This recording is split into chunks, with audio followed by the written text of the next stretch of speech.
Hey, my peoples. Welcome to episode 6 of Rants and Randomness. I am Luvvie Ajayi, your resident side-eye sorceress, and this is my podcast where I'm talking about the things I love, the things I'm side-eyeing, and having really good conversation with really dope people. I'm here at Chicago Recording Company, with the radio voice, highly official. Thank you so far. This podcast has been a joy to do. I'm loving your comments across social. I'm loving that y'all are passing on the podcast and subscribing. And remember that you can always discuss this podcast using the hashtag Rants and Randomness all over social media. Keep doing that. Shout out to the fact that Rants and Randomness is a featured podcast on Spotify.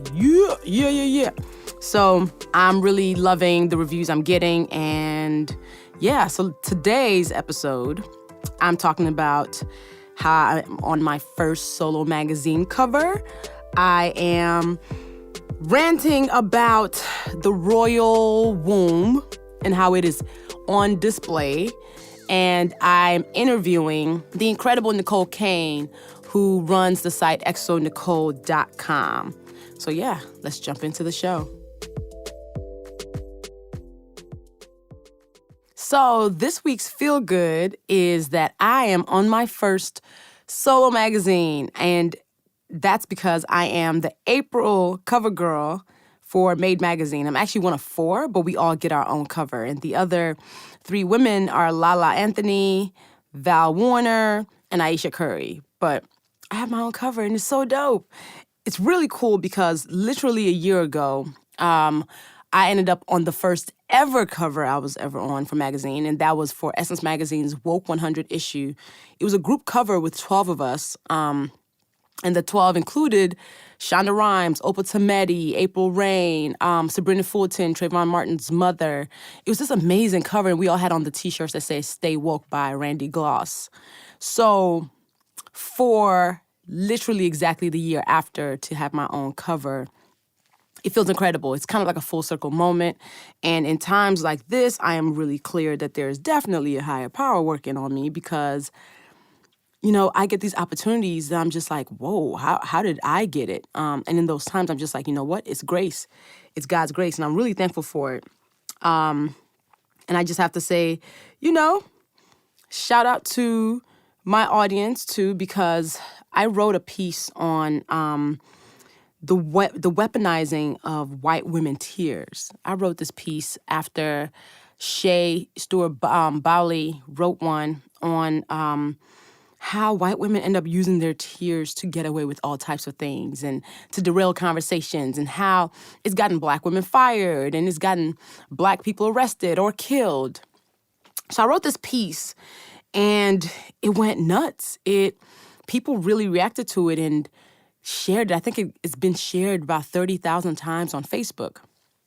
Now, what happened is people really saw their experiences in it because I talked about how the different times when people have actually been harmed by a white woman crying in front of them while they're in conflict, and how no matter who instigated the conflict, the white woman gets appeased and pacified.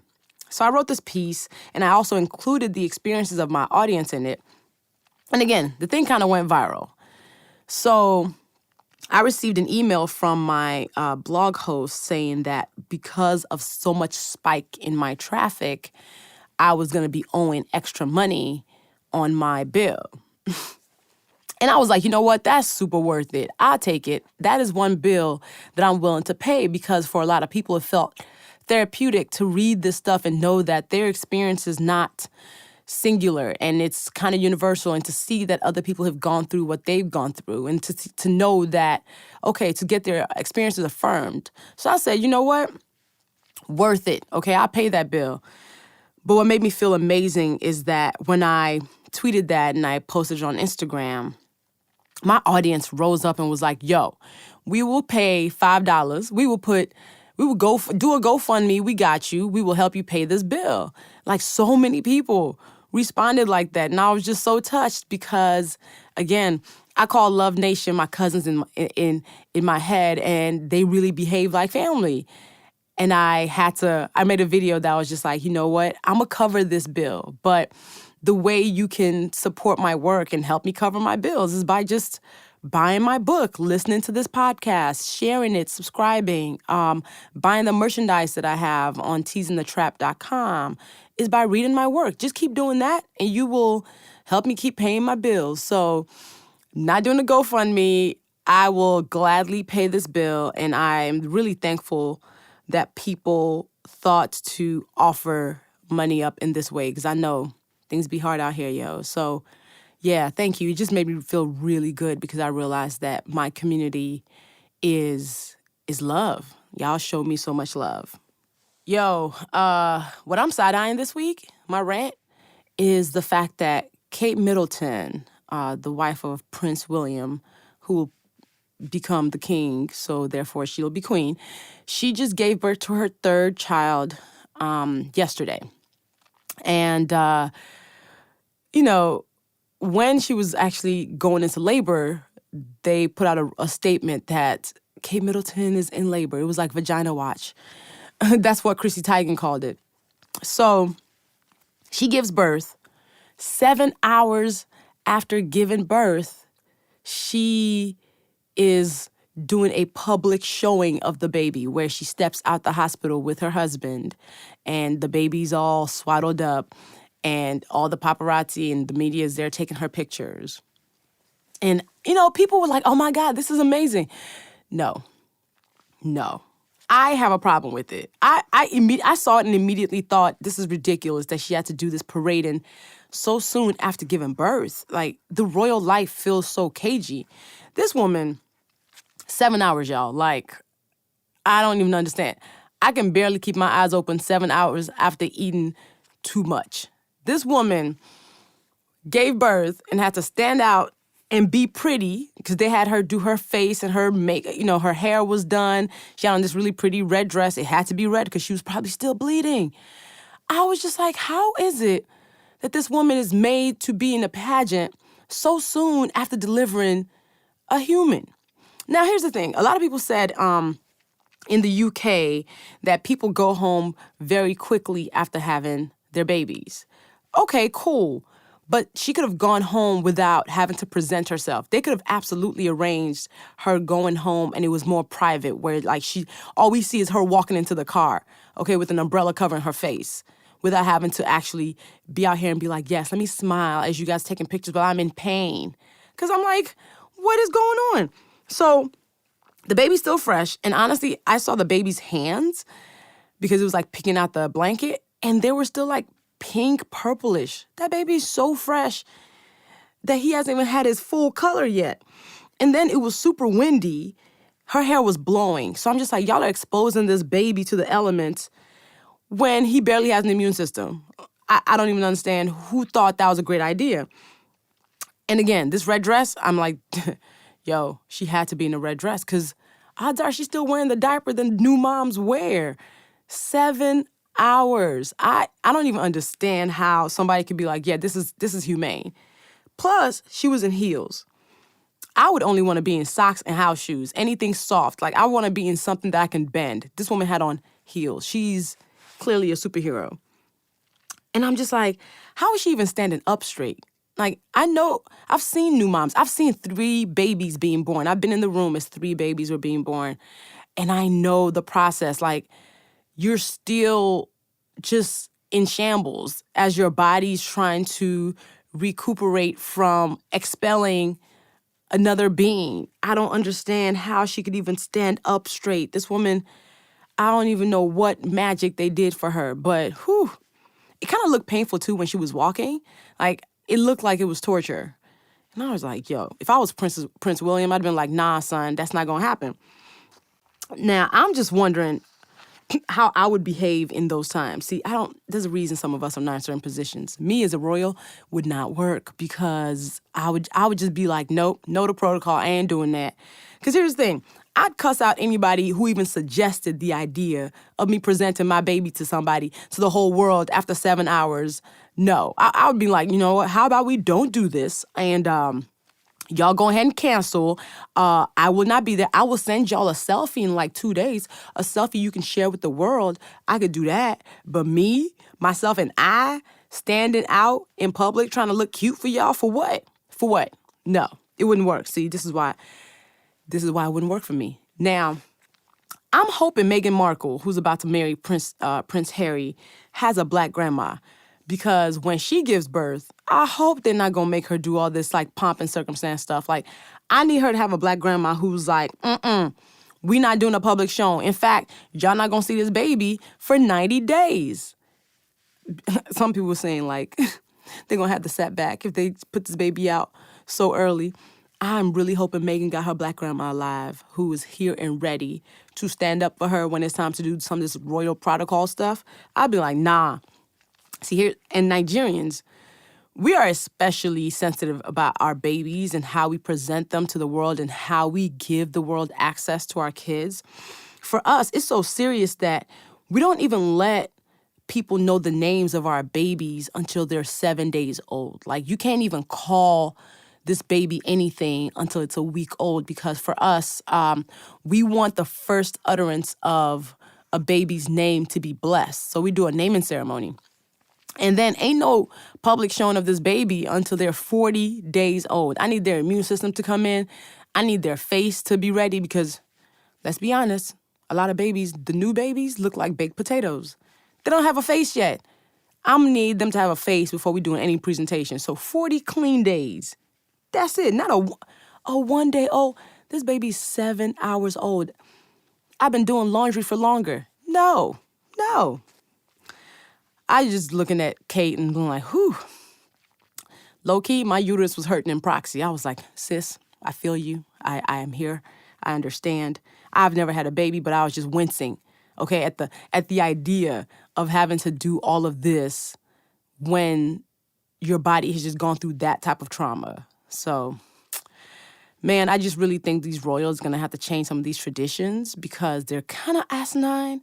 They're super patriarchal, and they just speak to, like, how the people in the family are more of, like, dolls than anything. It felt like such a doll moment. So, yeah, that's my rant this week. So my spotlight this week is a book that I've loved for such a long time, and it's The Alchemist by Paulo Coelho. The Alchemist is about one man's journey to find the soul of the world and one man's journey to really find his own destiny. And it's this book, I can't remember how I first learned about it, who first told me about it, but I picked it up at least 7 years ago, and I read it, and it was transformative. There's one quote that you've probably seen all over the place on Pinterest buttons, on people's Instagram motivational speaking. It's when you want something, all the universe conspires in helping you to achieve it. That is kind of the theme of this book about, how bad do you want it? If you want it really bad, it will happen. Now, the night before I started writing my book, I'm Judging You, the Do Better Manual, it was in May 2015. And I decided to pick up this book and reread it because I realized that I needed that message that it would give me. I knew I wanted to be a New York Times bestselling author. So over 5 hours, I read The Alchemist and absorbed the belief that when I want something, all the universe will conspire in helping me to achieve it. And the next morning, I got up instead of typing some of the 75,000 words that eventually became my book. And I mean, I hit the Times list. I'm not saying this because I read The Alchemist. But the message is powerful. It's just a beautiful book, and it's something that I think everyone should read. Even if you're not somebody who believes in things like the universe inspiring, it's something that's really encouraging. And what's interesting is this book has sold over 75 million copies all over the world. It has been translated to, like, I don't know, so many languages. And to find out that the first publisher that it was offered rejected it. In fact, the first release of The Alchemist only sold 800 copies. They thought it was a fail. And then something happened where somebody read it, somebody else read it, and next thing you know, it's this worldwide phenomenon. I actually listened to Paulo Coelho's interview with Oprah on Super Soul Conversations, our podcast. And he was talking about how he doesn't even think he came up with the idea for The Alchemist. He says he feels like he was the messenger. He was simply the messenger of that book because it poured out of him. I think he wrote this book really quick too. Another thing was The Alchemist. Paulo actually spent some of his younger years in a mental asylum because when he said he wanted to be a writer, his parents thought he was insane and committed him. All of this is just interesting to find out that this man who people thought he was crazy ends up writing this book that changes the world. I read The Alchemist, I'd say once a year. I keep it by my nightstand just to have, just in case I want to grab it one day. I bought so many copies. I've given it to people.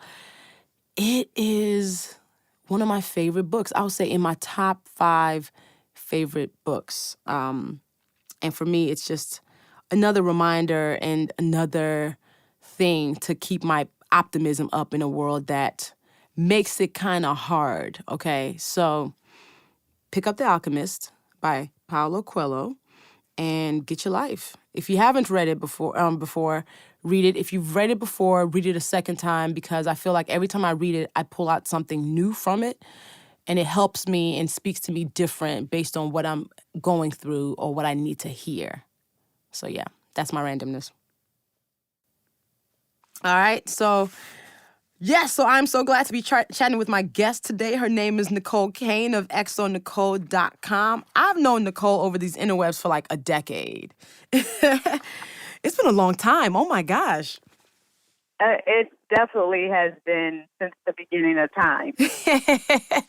So I'm going to give people your bio so they can know how epic you are. Necole is an entrepreneur who evolves with the world around her. As a founder of celebrity gossip blog NecoleBitchie.com, she amassed a following of over 5 million unique visitors and garnered a lot of accolades.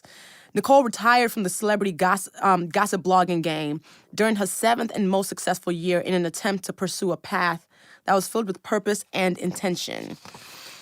In 2015, she launched exonecole.com with a mission to inspire women through its various lifestyle, career, beauty, relationship, and wellness articles, while also using the platform to encourage trailblazing women to take time to recharge and live their best lives. Necole was recently acquired by Will Packer Media, and the site will expand into experiential events as well as web series, TV, and film projects. Necole, thank you for being on Rants and Randomness. Thank you for having me. I have so much respect for the work that you've done. I also have so much respect for the person that you are and your vulnerability and transparency and all of it. Like, that's something that I think people will get a lot from. I'm always curious to find out where we started or where we thought we were going to be. So what did you want to be when you were growing up? When I was growing up, I actually spent a lot of time in my grandmother's barbershop, and she was the first entrepreneur I ever known. And one day I kind of found a big envelope of money in her bedroom, and it was like more cash than I had ever seen in my life. And, you know, my mom at the time was probably working a job making maybe $6 an hour, supporting both of us. So to see my grandmother as an entrepreneur with all this money, and then my mom kind of struggling with this like little $6-7 an hour job, I was like, okay, I kind of want to go the route that my grandmother went. So I always kind of knew that like entrepreneur was in my, my spirit, my DNA. But when I went to college for electronic media and film, and I said I was going to be a television producer / writer, and I looked up to Mara Brock Akil at the time. Yes. Fan of Girlfriends. So I used to write scripts for Girlfriends when I was in college. What? What? That's so cool. Have you ever like shared one of your scripts with her? No, I haven't. Like, I used to share it with this girl that I was heavy on the forum. Black Voices was a community. Black Voices. Back in the day. A message board back in the day before, Huffington Post or AOL came and bought it and turned it into like a web news platform. But I had met a girl who was a writer on those boards, and we would share scripts and dreams of moving in LA and all these things. That's fascinating. I feel like you should send one of your scripts to Mara Brocker Kill. Oh God, first of all, I gotta find it. I was those old Yahoo boxes. Oh, Yahoo, girl, it's been like deleted. Oh my God. It's been deleted. I've been blogging for 15 years, and you are also a blogging OG. When did you get started, and what made you start NecoleBitchie.com? I really got started between 2007 and 2008. At the time, I was living in New York, and I kept sending I knew I wanted to work in the entertainment industry. I had been an intern in radio before moving to New York, and I had worked a lot with music labels. So I moved to New York thinking, oh, I'm going to get a job. I sent my resume to all the labels, Sony, Universal. I also sent my job to Diddy's HR and Tyra Banks HR. I'm going to be somebody's assistant, or, I just knew I wanted to be in the entertainment industry in some way. And I would get a lot of callbacks, but I never would snag the job. And I think I know it's because I had a lack of confidence in myself, and I didn't know how to sell myself properly. Most of my jobs I've ever gotten in my life has started as a temp job. If you send me to a job, I'm going to do the job and I can get the job. But as far as selling you that I can do the job, I'm not. That's my weakness. Oh, wow. I don't like talking about, we talk about self-promotion all the time. I don't like talking about myself. Yeah. And here I am interviewing you, making you talk about yourself. And that's the thing. So that's been my weakness, and why I feel like I didn't get far back then. It even affects my career now. But long story short, never would get the job. So I ran out of money fairly quickly in New York and had to move back home to live with my aunt in the small town I'm from. And so during that time, Blogzilla? Yep. During that time, I used to talk to him on the phone every day, and he had a sex and relationship blog. And I started this gossip site because it's one of the things that I kept up with the news and what the celebrities were doing. And he actually helped me a lot in terms of he helped me design my web header, my first ever web header. I didn't have any money, so I, Googled how to code and HTML and turn the colors of my site, the colors I wanted it. But that's how I really got started in my aunt's living room, just kind of passing the time away. I don't think I really stepped out there and said, I want to be a gossip blogger. That's what I want a career doing. Right. And then what happened? How did it go from you put together the site all rough and tumble to you being in rooms with some of the biggest people in entertainment? What was that journey? Well, I think I was getting a good amount of around the same time I started NecoleBitchie.com, I started this Ning community called the Urban Blogger. Mm-hmm. And I Ning, for the people who don't know, there used to be a site called Ning.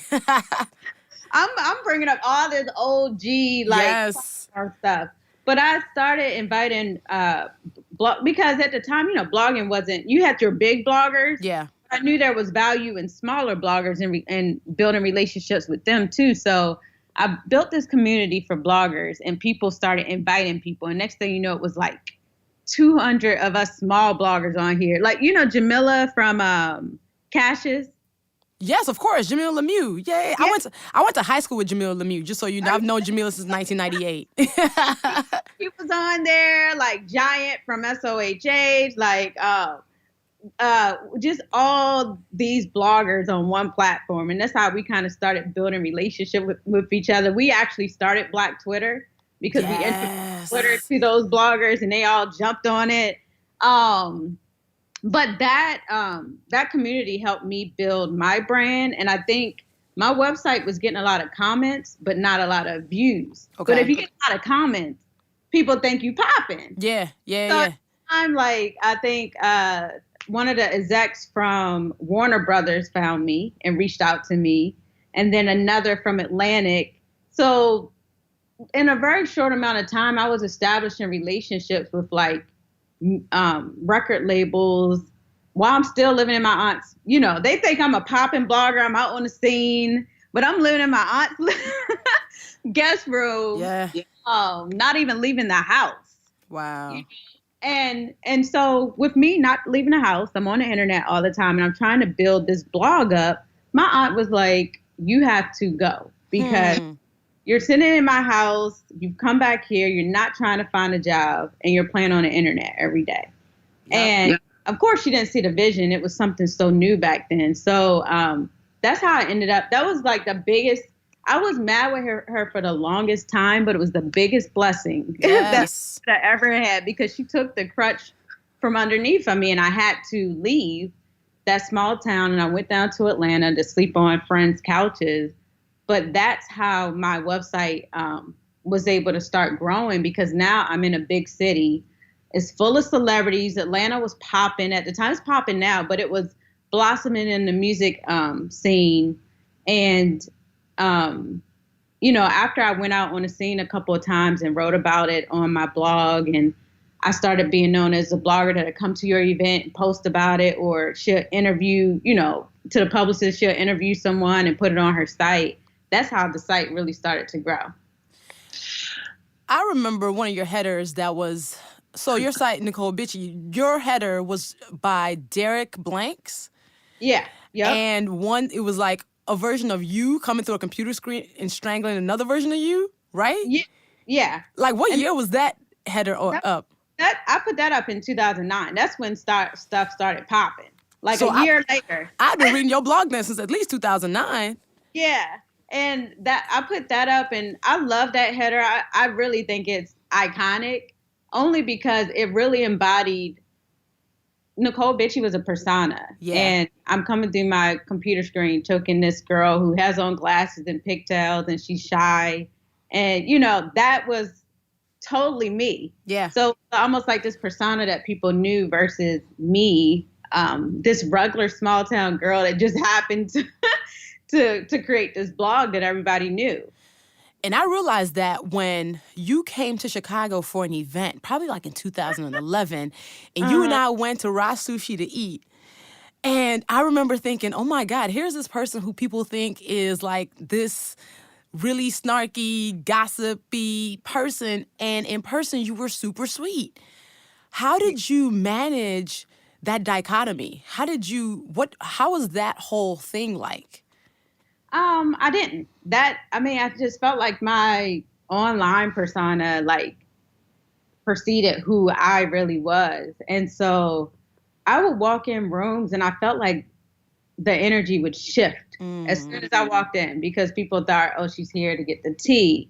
Or, oh my God, you know, they felt like they couldn't freely be themselves because they thought I was there to get something to post on my website. And that's like the worst feeling in the world, when you're the elephant that walks in the room every single. That's you real. know, like, yeah, I was like, okay, I do not like how this feels. And I remember going to a wedding for like a celebrity publicist, but I wasn't there as a guest. I went to Jamaica to stay in a room with a friend of mine that was one of the guests of the weddings, because she's like, girl, we need a break. Let's just come out to Jamaica. But I did go to some of the festivities around the wedding, and I just felt the energy shift every time I walked in. And then finally, when I got back to New York, one of my friends, you know, she called me and she just was like, hey, you know, I know, you know, this is going to upset you, but they want to make sure that you don't put anything on your website. And for them to have to even give me that disclaimer, the fact that they didn't even trust that I could be in this intimate setting and not post it, kind of like, that's when I started saying, okay, I need to get out of this because I don't like this feeling. You know, what's interesting is like, yeah, I can see why they would call you, because even though you're this, you know, this person who has this very strong values and integrity, the idea at that point was that people were doing anything to get on. Yeah. Yeah. Yeah. Yeah. So when you decided to walk away from Necole Bitchie, that was 7 years after you started it. Mm-hmm. What made you finally get to the point where you're like, you know what? I'm absolutely done. I'm walking away from this thing that I've built, this thing that's bringing me money. I think when you wake up every day daydreaming about doing something else or your life, how your life would be if you weren't doing that thing, it's time to make a change. It's time to walk away. If you're in a bad relationship, you're waking up every day thinking about the single life and not being in that relationship. It's time to go. And for me, I woke up every day, like I daydreamed about things like moving to an island and serving ice cream for the rest of my life. But being, because I was like, all this stuff that comes with it. Yeah, I'm partying with celebrities. People know my name. I go places that everyone stops me. Everyone thinks I'm so cool, but I wasn't fulfilled. And it's funny because even leaving the site, even through my rough times, I never wanted to go back ever. It never crossed my mind like, well, I'll just, relaunch the site again. No, absolutely not. Like it was the best decision I could have ever made for my life, ever. And when you decide, okay, so I'm starting Necole Bitchie, what did you do next? Did you just all of a sudden start XO Necole? What did you do? What was the time between figuring out what's next? Where do you go from NecoleBitchie.com to you? It's funny because I started teasing XO Necole probably 3 or 4 years before XO Necole was a site. Mm-hmm. I used to do events under XO Necole. So I did like a girl chat with Tamar Braxton. Like I used to do like little intimate events. And I started embedding a lot of positive stuff into Necole Bitchie. So people saw the site changing. But I just still felt like I couldn't fully change that site because of the name. Yeah. I can have all this positive stuff on there, but it's still Necole Bitchie. Right. And I just would have to completely transition out of the site to have the type of site I wanted. So I actually launched XO Necole maybe 6 to 8 weeks after I closed Necole Bitchie. And I feel like, honestly, looking back, I feel like it was too soon. But feared, I wanted to retain my audience. And sometimes what I've learned over time is that when you're elevating and transforming and going into higher levels in life, you're not going to take everybody with you. Facts. Not everybody is meant to go with you. Not everybody is even going to be ready to go with you. So, at the time I thought I was going to be able to take all these readers, but honestly, a huge portion of them were there for the gossip, and once you're not giving them that daily gossip, okay, I'll go to someone that is. And you have to be okay with that. 100%. I know when you were building XO Necole, you essentially started from scratch. I felt like it was a definitely, even in that 8-week period of my alarm is, I have alarms that go off throughout the day to remind me to eat. Oh, we're going to get to that. That's actually a good time. I'm glad that happened because we're going to get to that. That is hilarious. But yeah, during the 8 week, it's funny because during that 8-week period between, or 6-week period between closing Necole Bitchie and launching XO, that was still a period of working, strategizing, getting our content together, doing interviews. I interviewed my leak during the time and all these different people, just so that when the site launched, there was great content there.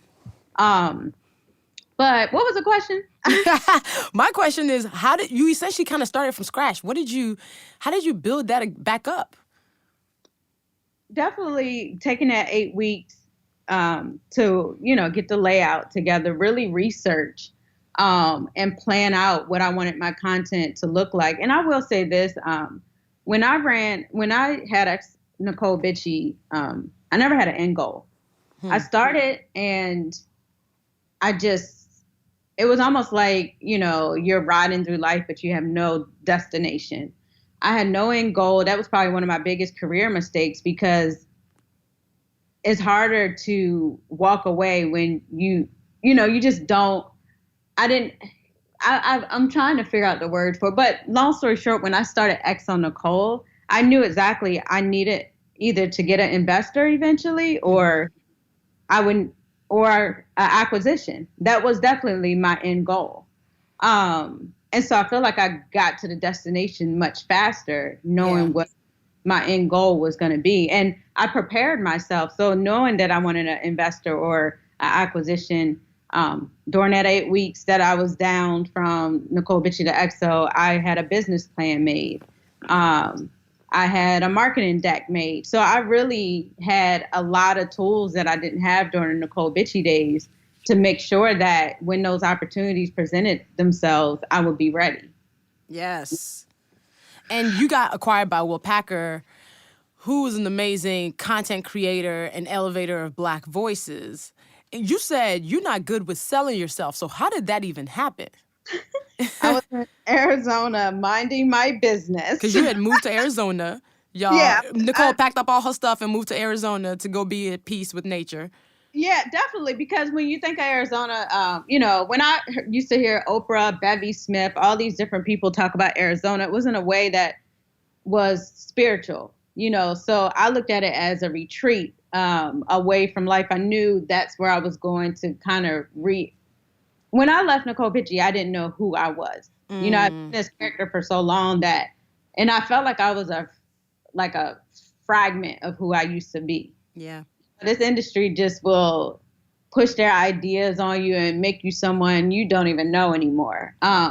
So Arizona was good because I was able to get back in touch with myself and who I was and look in the mirror every day and love that girl that, I had become and just work on all these things that I feel like helped me get the acquisition to get to where I am today. If I didn't take that, and a lot of people would never do that. They could never see themselves going away from the industry like that. Yeah. In terms of, I got to be in New York or LA or a big city. When I moved there, I remember people saying, how are you going to stay relevant? Relevancy wasn't important. To be honest, there's so much freedom in irrelevancy. People don't even. Yes. Girl, you better come through and let people know.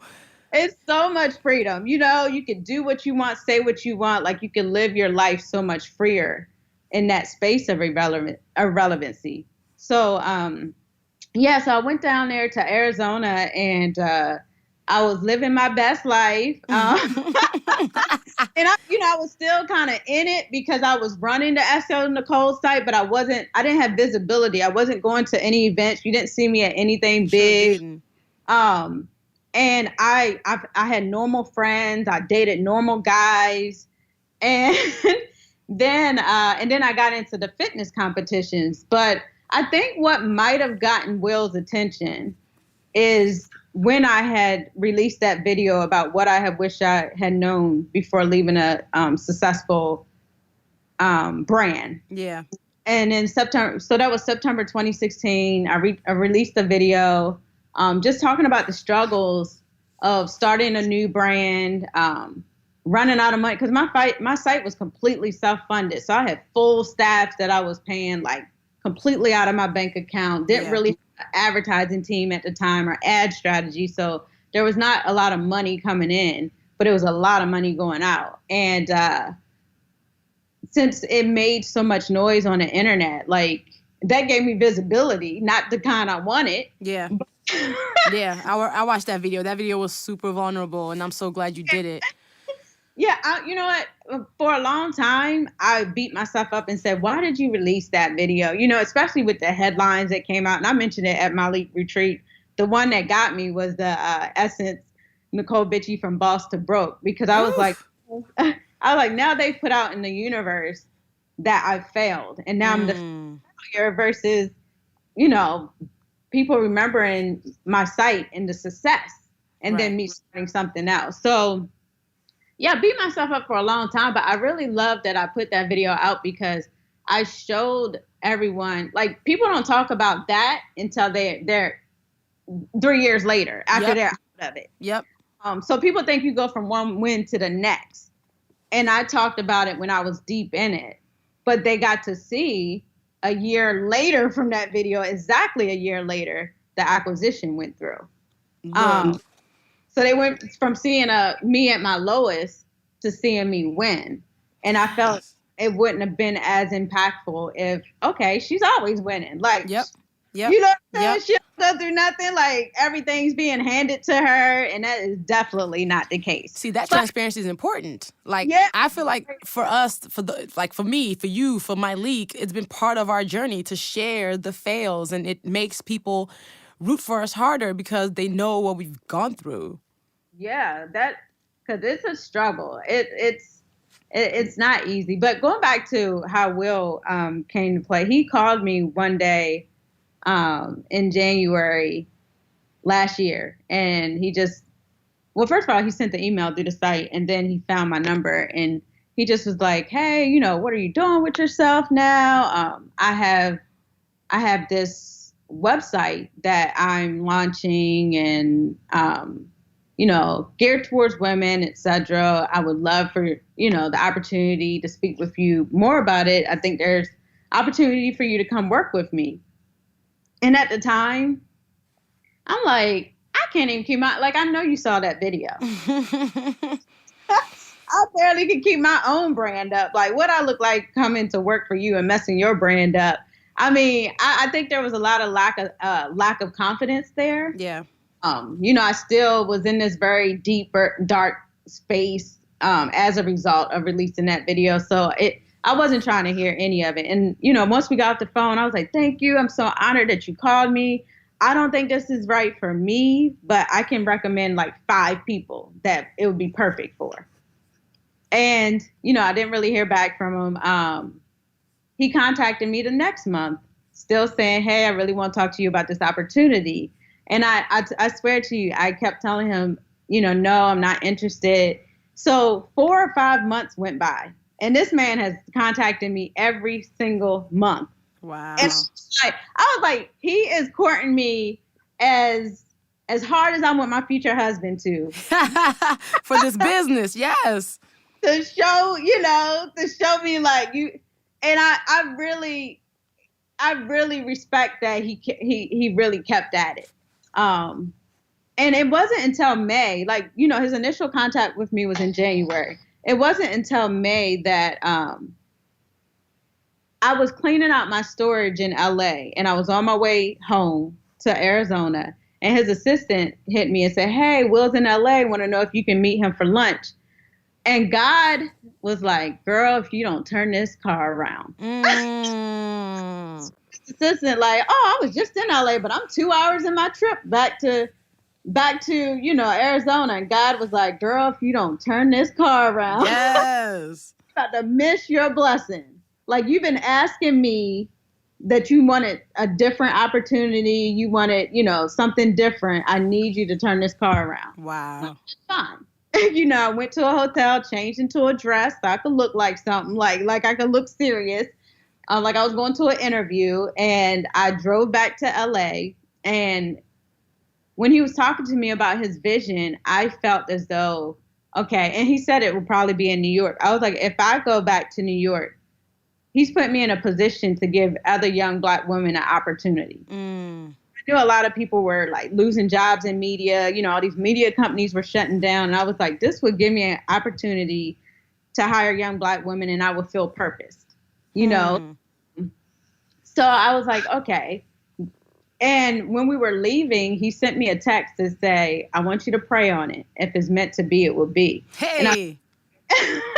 I felt like that showed me a little insight into his spirit. After that, I was like, okay, I'm ready. So I contacted him, and, after doing some interviews with like his COO, etc., when I told him I was really interested, girl, he texted me back and was like, this is so good, but we're talking to other people.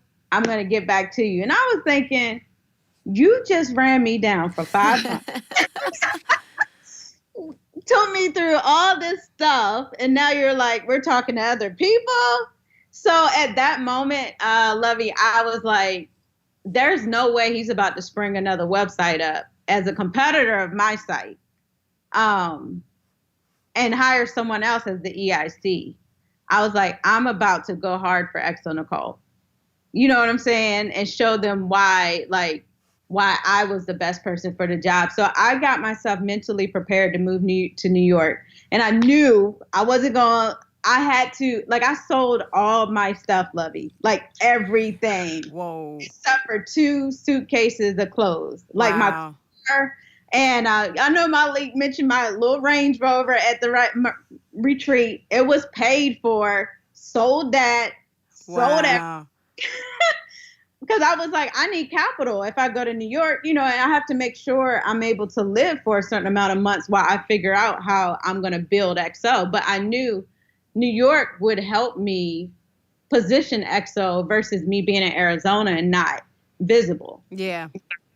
So a week before I was about to go to New York, I did Empower Her. You saw me at Empower Her. I told everybody there I was selling my stuff. I knew God was going to give it back to me tenfold. Is what you're willing to sacrifice. Do you know when I was walking off the stage, and it's funny because you came up after me. Yeah. As I was walking off the stage to Empower Her, Will text me and said, I need to talk to you. We're ready to go. We're ready to do this. What? 2 days later, I talked to Will on the phone, and I'm waiting on my job offer. And that's when he broke the news to me. We decided, because he kept talking about my site. And I was like, I'm not getting where this conversation is going because we've been talking about this new site all this time. And he was like, I forgot to tell you, we decided to put the money into your site instead. Yes, come on.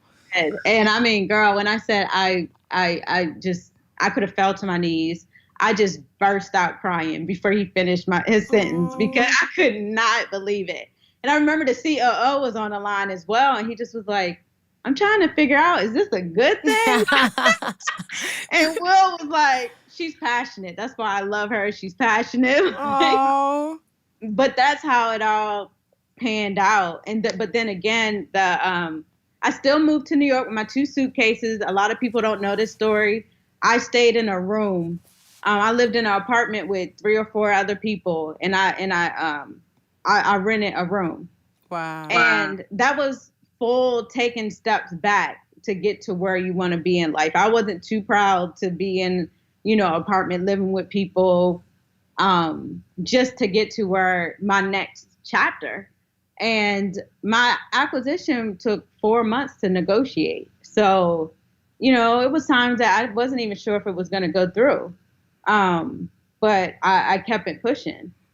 That is incredible. You are a woman of many lives, I feel like, because you essentially transform every few years. And as you're doing XO Necole, what people don't realize is you're also doing bodybuilding right now. So it's funny that your alarm went off to remind you to eat. I ask every guest that comes on Rants and Randomness, what is your self-care secret? What are the things that you have to do to take care of yourself? I set a lot of boundaries in my life. I think I just wrote on Instagram, and it's going out in a newsletter, how even at, my phone goes on Do Not Disturb between 10 p.m. and 8 a.m. Automatically every night. I don't take my phone into my bedroom with me when it's time to go to sleep. I don't have notifications from my social media networks. Same. So when I post to Instagram or whatever, the only way I know, how many likes or comments I have is if I log in. And it's just to keep my anxiety at bay. The fitness journey is definitely a part of my self-care because I needed balance. I couldn't be always working on my website and not have anything else to look forward to. So yeah, the fitness thing and just having a morning routine. There's like 12 things I do. You saw that. I did. Okay, give people these 12 steps. There's like 12 things I do before I even start my day. And that's so that I have the required me time before I even plug into social media or give away my morning to everyone else. Yeah. And I came up with this morning ritual because I used to literally roll over and then jump and start typing on a computer and start working without anything in between. And I always was flustered. But my morning routine includes like laying in silence for the first 15 minutes and kind of visualizing how I want my day to go. Then I write down my intentions for the day. I started this thing last year where I write out exactly how my day is going to go. So say, during the time I was corresponding with Will, I would say, I am going to have an amazing meeting with Will, and he will offer me a great opportunity. Those type of things. I would literally write out everything from start to finish. And it's crazy because it's almost like you prophesized your life. Yes. Make the vision, write the vision, make it plain. Yeah. I pray, of course, stretch, make my bed. I feel like when your bed is messy, you always want to kind of jump back in. But when it's made, it's like, okay, it's made for the day. Don't have to go back in. I drink a glass of water to get my metabolism going and hydrate myself. Open my blinds and let the sun in. Yes. Yep. Shower, of course. Cook breakfast. Take my vitamins. I put on like an empowering podcast or audiobook just to get my, I'm listening to The Last Arrow Audible book, which is absolutely phenomenal. I'm going to have to get that.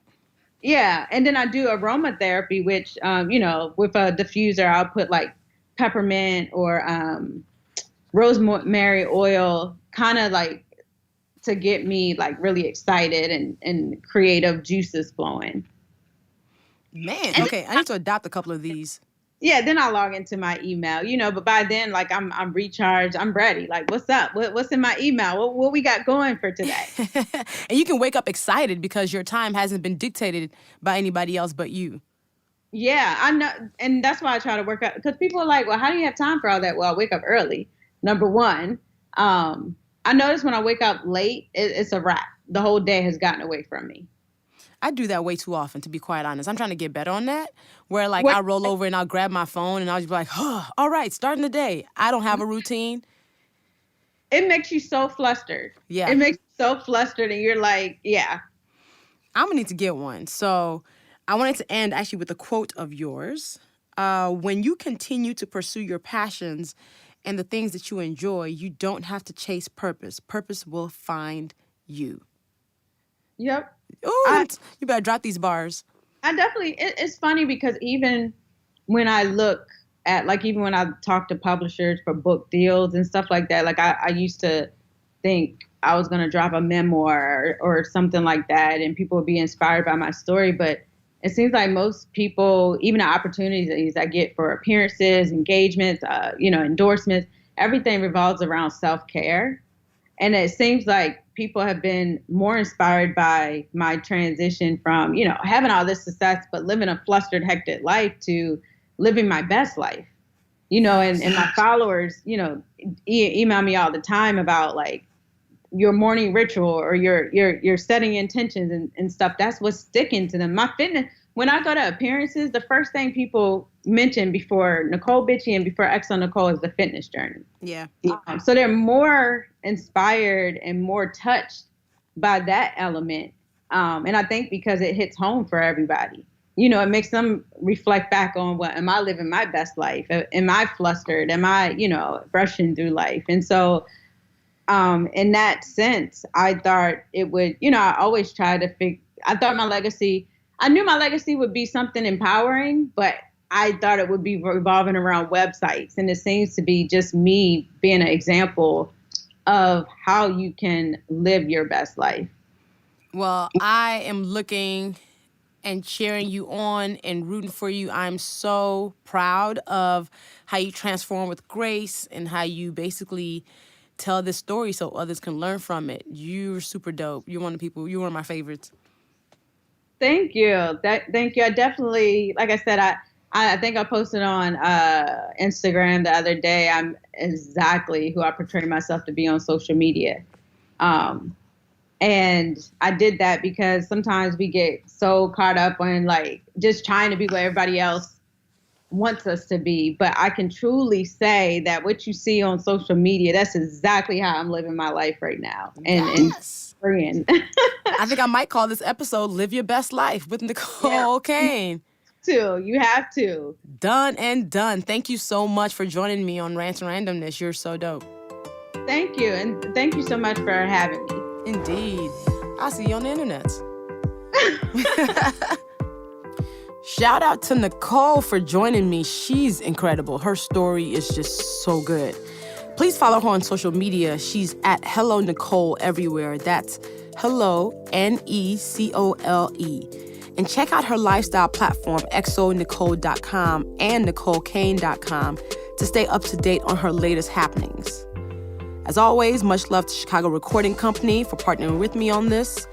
And for this podcast, I need y'all to subscribe. Subscribe on Apple Podcasts, Spotify, Google Play. You can also listen to it on SoundCloud. Please rate it too. That matters. I'm loving your rating so far. And feel free to discuss this podcast on social media using the hashtag Rants and Randomness. You can always follow me on social at Luvvie everywhere. That's Luvvie. All right, see you guys on the next episode.